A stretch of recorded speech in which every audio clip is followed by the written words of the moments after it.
Почитувани, премиерот Заев мисли дека здравствениот систем е фирма, па доколку таа не прави профит, ќе ја затвори или ќе ја продаде некому.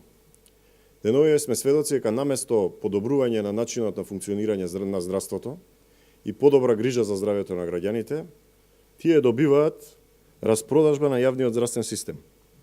Министерот за здравство Филипче, веројатно под притисок на комерцијалистот Заев, наместо да седне и да работи и да спроведе вистинска реорганизација и оптимизирање на јавните здравствени институции и здравствените услуги, се фаќа за најлесниот начин, а тоа е приватизација на здравствениот систем.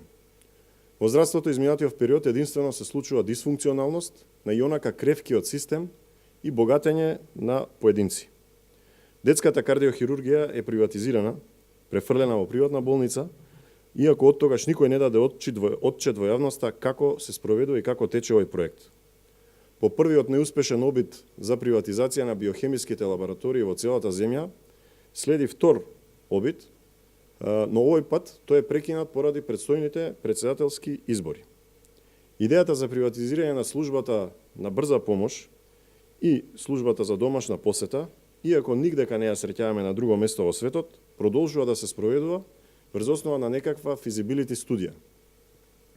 И на крај деновиве ја гледаме и последната идеја на министерот Филипче да се приватизира по модел на јавно-приватно партнерство процесот на стерилизација кој што всушност е срж на здравството. Приватна компанија ќе треба да се грижи за стерилизација на хируршките инструменти во државата, но во документацијата на Министерството за здравство не се знае или не сака да се прецизира по кои стандарди ќе се изведува валидирањето на овој процес.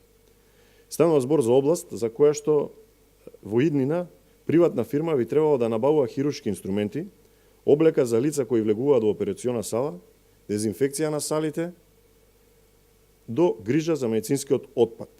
Приватник ќе се грижи за стерилизацијата, се поставува прашањето дали приватната компанија или некој друг ќе биде одговорен доколку се појави инфекција.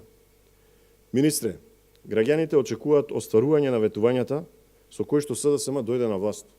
Очекуваат оптимизација на јавното здравство и навремена соодветна медицинска услуга за парите кои што ги одвојуваат секој месец во здравствениот систем за оваа намена.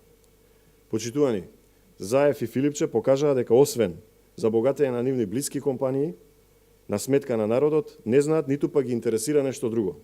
Време е да се стави крај на ваквото однесување и на ваквото владење.